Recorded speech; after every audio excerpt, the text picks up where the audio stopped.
देख रहे हैं वासुदेव शॉर्ट्स। जी, सबसे पहले आप लोगों से माज़रत कि मैं अपने व्यूअर्स के लिए पिछले कुछ 4 दिनों से मसरूफ़ था, तो कोई वीडियो नहीं बना पाया और ख़बरों से भी दूर था। लेकिन इंशाल्लाह अब सिलसिला वापस शुरू हो जाएगा और ख़बर ये है कि कल रात 26वीं आईनी तरमीम जो है वो हुकूमत ने सेनेट और कौमी असम्बली से मंज़ूर कर ली।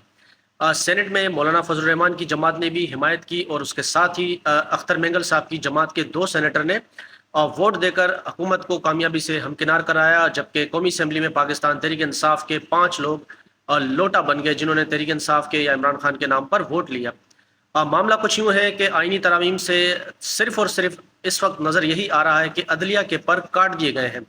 सुप्रीम कोर्ट हो, हाई कोर्ट हो या सेशन कोर्ट हो, कोई भी जज हो वो हुकूमत की मंजूरी के बगैर अब कुछ भी नहीं कर सकेगा। तरमीम के तहत सुप्रीम कोर्ट के 3 सीनियर जजेस के नाम वज़ीर आज़म साहब के पास जाएंगे, जो कि आने वाले चीफ जस्टिस का इंतखाब करेंगे।